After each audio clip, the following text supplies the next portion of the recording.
quality public television is made possible through the financial contributions of viewers like you, who invite you to join them in supporting UNC-TV.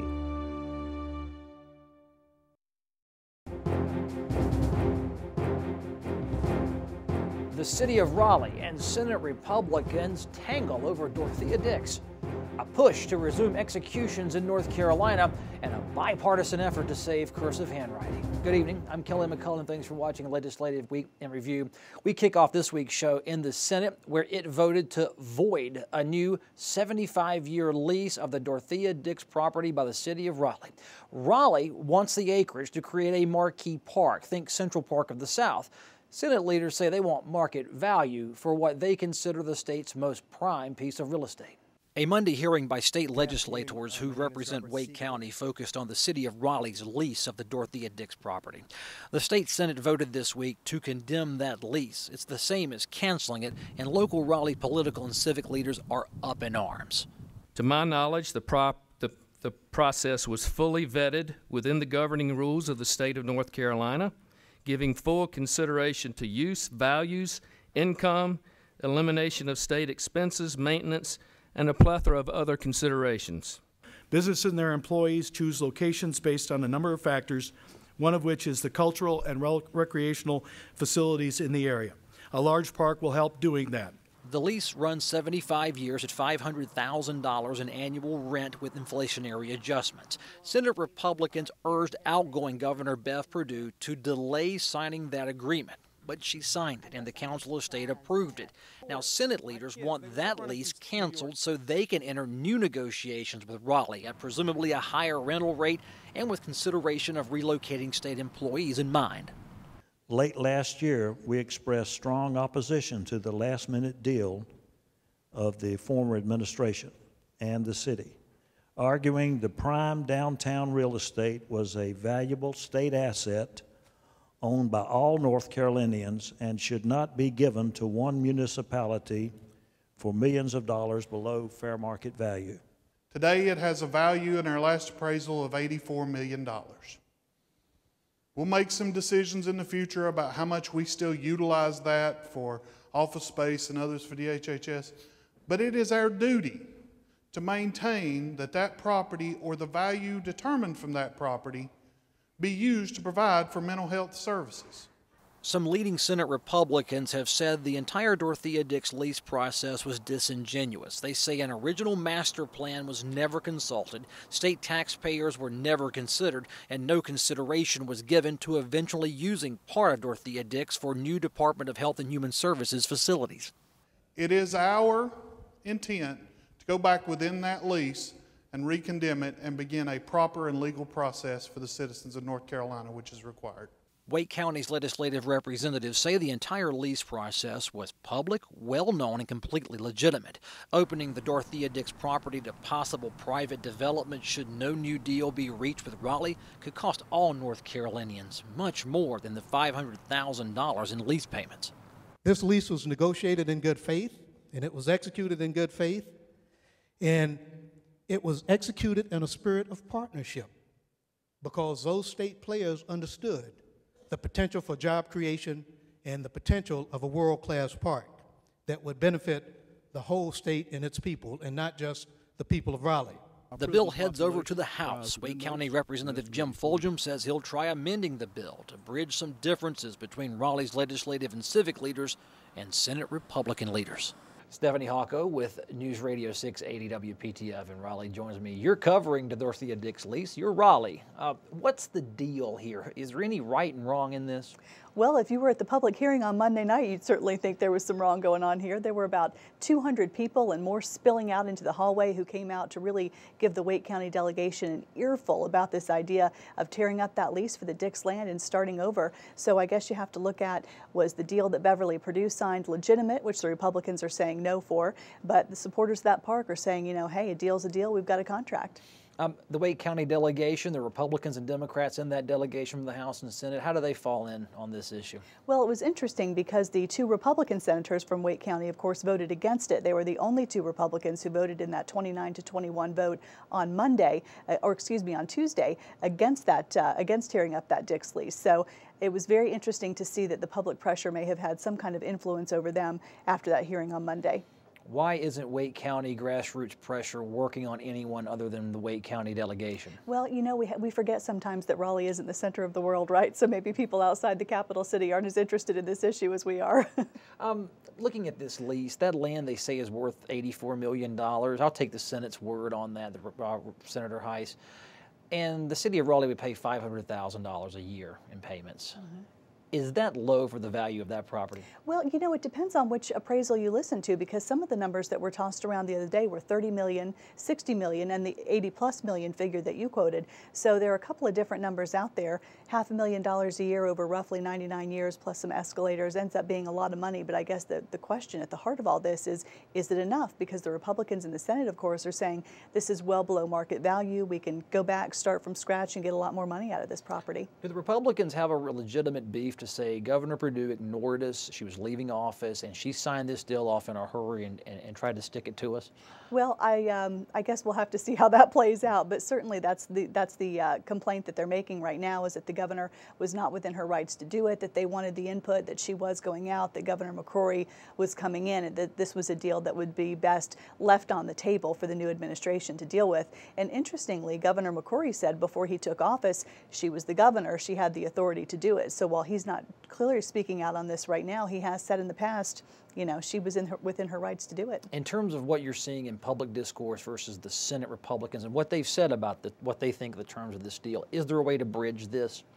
Well, I think it's going to be interesting. We'll have to see how this plays out in the House, but I think it's going to be very interesting to see how that public pressure plays out. I mean, there's really, I don't know if there's a common ground here. You know, Mayor McFarland from Raleigh has said the other day, you know, do we really go back and renegotiate this? I mean, what happens next? How do we know that we still have a deal if we go back and sign a new one? So whether there's a bridge to this, I don't know. We'll have to see how it plays out. If this term gets voided, I'm assuming this legislation contains provisions that the state could void that lease at any time. That's what they said on Tuesday in the Senate. They say that is clearly called for in the lease, but they must be anticipating some litigation, because they also put an amendment in there that called for the appointment of a 3-judge panel that would hear any litigation that arises out of the termination of that lease. So clearly it looks like some people believe that we could be headed to court on this one. So the city of Raleigh could get paid for losing the lease. Does the city of Raleigh have first right to sit down at the table and negotiate a new lease at a better market value? Well, the city of Raleigh would probably be interested in hanging on to that land. Whether or not they still want to do business with the state may be the question. That's a good question. And we got a House debate, and the governor would have to sign this bill. Stephanie Hawka, News Radio 680 WPTF in Raleigh. Thank you so much for being on the show. Thank you. Conservatives say the Racial Justice Act and the State Medical Board have halted state executions in recent years. That act allows court appeals on racial discrimination grounds. The Medical Board promises sanctions on doctors who assist in state executions. One bill is on the move that would stop both. The Senate debated capital punishment legislation this week. New Hanover County Senator Tom Goolsbee says the state's Racial Justice Act has effectively stopped the legal execution process. It is the law of the land, and it needs to be carried out until and unless the people of North Carolina decide they do not want a death penalty. We have a number of families that continue to suffer. Their dead continue to rot in their graves, and they are waiting for justice in this state. Death penalty opponents were allowed to address the Senate's Judiciary Committee. Darrell Hunt spent several years on North Carolina's death row before DNA evidence exonerated him. If I'd have been executed in 1994, I would not have had an opportunity to meet my sister, who I just met after 46 years after my mother was killed. So I think we have to make sure that we have it right when we do execute people. There are many compelling reasons to oppose the death penalty. Biggest one for me is that the state of North Carolina will murder innocent people. We've seen many times now how our justice system, while it is the best in the world, is imperfect. We've sentenced people to death who were later found to be innocent. Families also testified that the Racial Justice Act, a law supporters say prevents racial discrimination in capital punishment sentencing, needs repealing, that it forces new hearings on old, once settled cases. Put yourself in my shoes. Racial justice has brought this case right back to start over. And we're getting ready to suffer another, how many years? It's been 21. So how many more years do we have to suffer? Democrats defended the Racial Justice Act as not pertaining directly to capital punishment. They also say removing a new layer of court appeals will spark more lawsuits. But supporters of ending the so-called de facto moratorium on the death penalty have momentum, and this bill continues with favor. Senate Bill 306 proposes more than repealing the Racial Justice Act. The state medical board could not punish doctors who oversee executions. Also, the lethal injection procedure would be broadened to possibly include more types of lethal drugs. House Republicans found bipartisan support to keeping so-called sunlight off gun permit information. The issue is whether our First Amendment at times threatens the Second Amendment. You might read and hear about the national gun rights debate and think, wow, what a politically partisan issue. But here in North Carolina, a gun rights bill that would privatize concealed carry gun permit information easily cleared the full House this week. The vote, 98 to 19. 98. Well over 30 states have some sort of laws in place to protect gun owners' privacy, to protect concealed carry folks, to protect their privacy, to protect folks who have who go and apply for permits, to make sure their information is not able to be scattered across the web and out there for public consumption. The push follows recent media decisions in the northeastern U.S. to publish the names of people who legally possess gun permits. While this bill would prevent public review of permit information, state and local law enforcement agencies would retain access. But Durham County Representative Mickey Michaud doesn't like this bill. He compared gun permit rolls to voter rolls. They tell me that the right to bear arms or ownership is a constitutional amendment, and but you want to keep the names of those people off the rolls. I would submit to you that the right to vote is a constitutional right, but those voter rolls are open. Other bill supporters say a gun owner's rights include protection against the spread of personal information and against the possible prying eyes of potential anti-gun authorities. Believe it or not, I really consider this a bit of a compromise because, as I've repeatedly said elsewhere, as far as I'm concerned, as long as you have no intention of harming an innocent person, it's nobody's business, especially the government, what guns you have or how many. The bill heads to the Senate. A bipartisan House group wants education guarantees for deaf and hard of hearing students. There are 4 proposed guarantees. The first and probably most important guarantee would be that deaf students be assessed for language skills annually. Supporters want a new student database created to track this progress statewide, an idea that has raised some cybersecurity concerns. The language acquisition is so critical that if we aren't capturing it every year, we wind up being so far behind. And that is what's so critical for someone who's hard of hearing. If they're not getting that, then they're going to struggle with every other step of the way. This is very, very sensitive data that you're going to be getting up here, and those folks' privacy should be, and it very well may be that the bill may want to emphasize that fact. The Senate Education Committee considers giving charter schools independent authority. A bill would create a state charter school board of education that the traditional Board of Education would be challenged to influence. I want us all to remember that we have a great public school system. We have a great charter school system. And I want you to remember they're all public schools. And we're all here to support what's best for our students. If you've got good ideas, in theory, you would be sharing them with one another. In practice, you're not. The Senate Education Committee began early discussions on creating an independent state charter school board. This board would operate separately from the current State Board of Education. Ideally, the State Board of Education and the Charter Advisory Committee of the past would be working hand in glove to promote the positive on both sides. That has not been the case.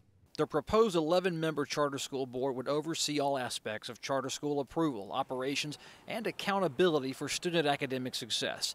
The traditional state board of education could not intervene on those policies unless it voted by 3/4 majority to void a charter school board decision.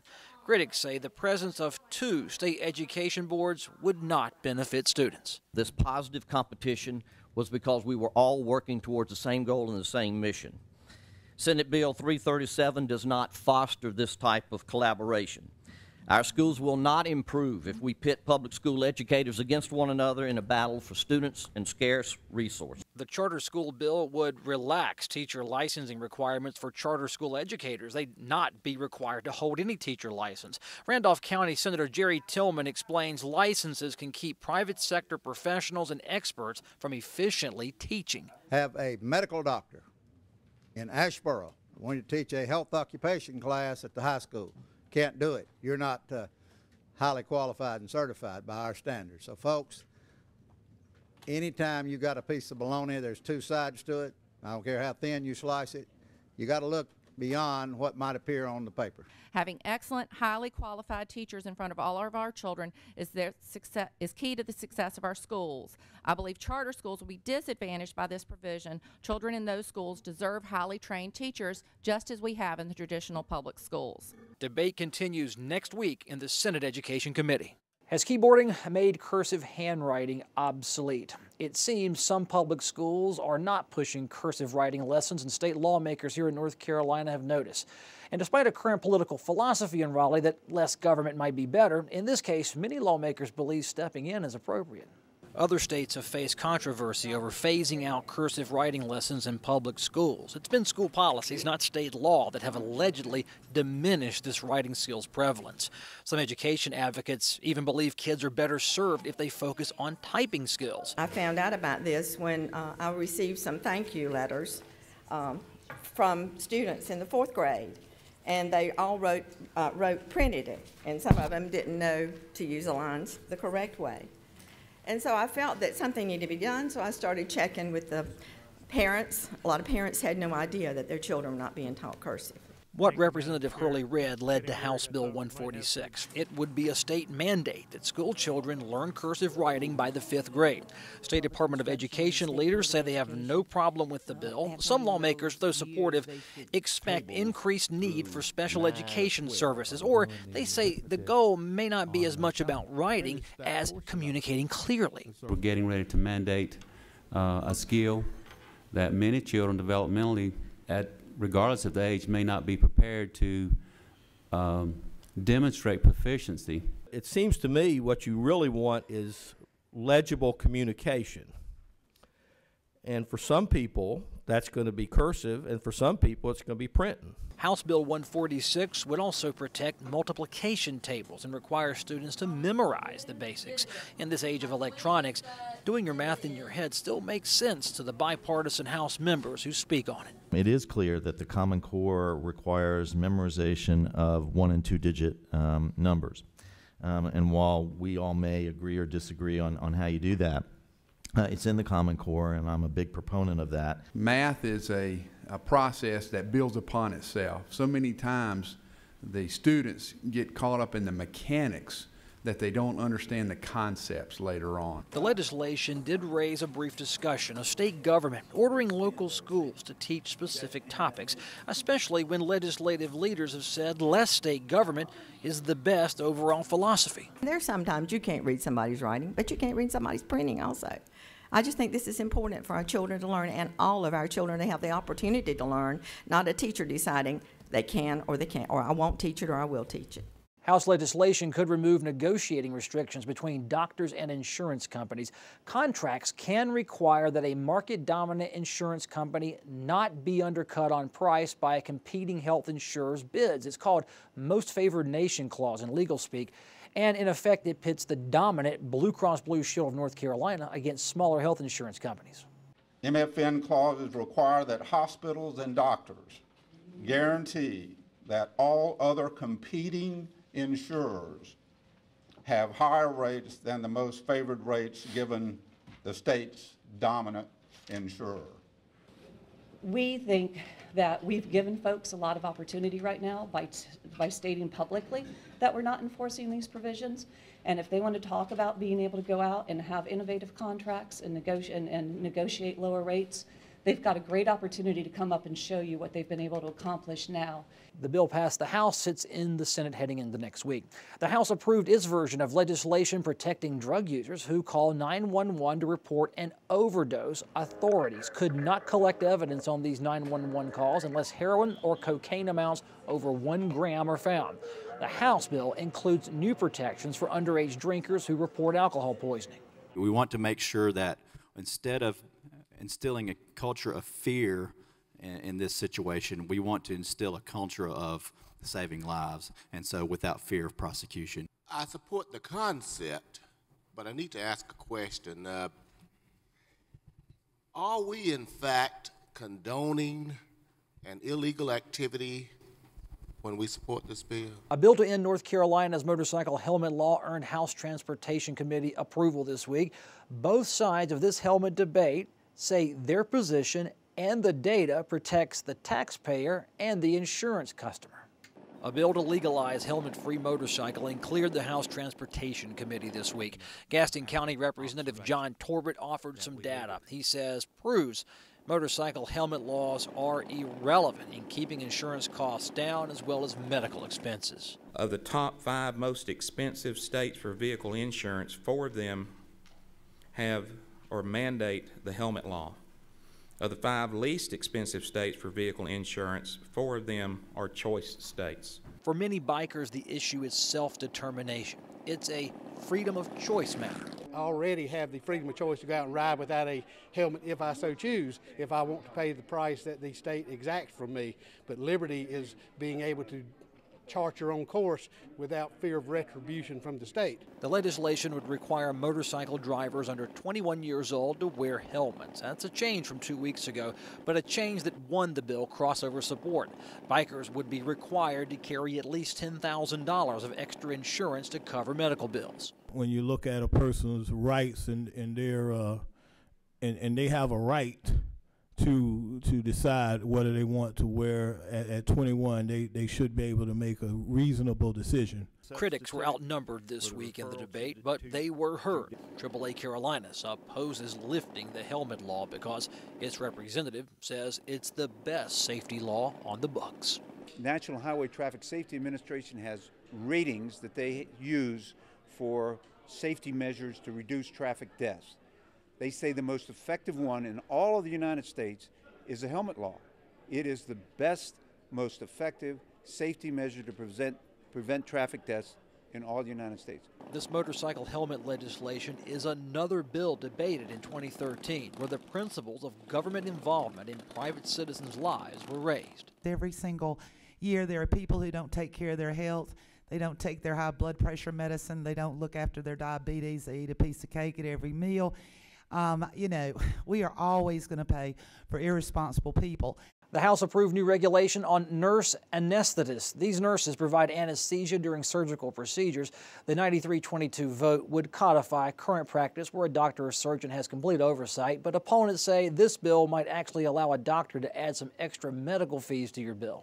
This bill will change absolutely nothing in our operating rooms with its passage. Nothing will change in terms of the operations being done in hospitals, clinics, or our dentist office. Are we thinking possibly that if the physician has to be on site, even though the CRNA is providing the service, there will be an additional billing for the physician's charge for being on site? Or are we looking at just the physician being able to be reachable by telephone, but not physically being there, but still able to collect some billing fees? The House approves repealing the matching funds provision of public campaign financing. Federal courts have already ruled the practice of giving judicial candidates, quote, rescue funding if they fall behind a better funded opponent unconstitutional. Other states have seen their matching funds campaign finance program struck down. The vote was unanimous in the House. State lawmakers don't usually get involved in local matters, they'll tell you that. But when the city is Charlotte and it involves the Carolina Panthers' request for stadium upgrades, state leaders do perk up. The House approved legislation offering a way Charlotte can upgrade the Bank of America Stadium this week. The Carolina Panthers have told Charlotte leaders their football stadium needs upgrades to stay relevant in the NFL. Those upgrades are expected to cost upwards of $300 million.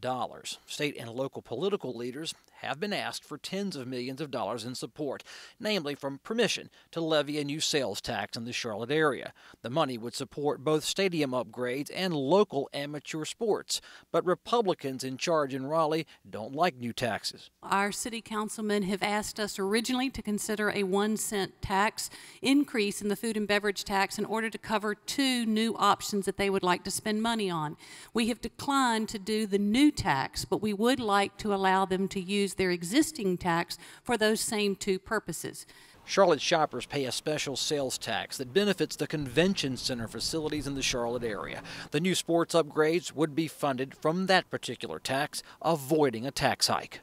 I think this is corporate welfare.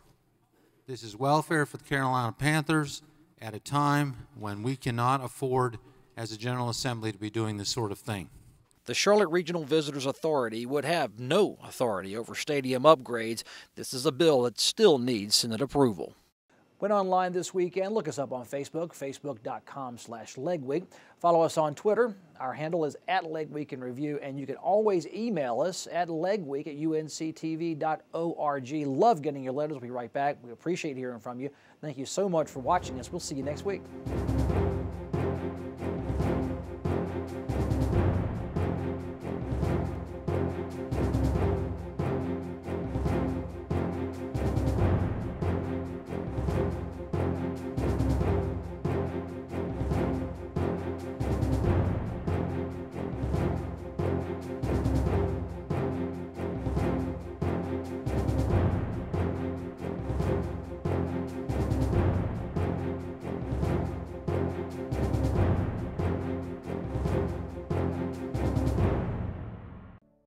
Quality public television is made possible through the financial contributions of viewers like you, who invite you to join them in supporting UNC-TV.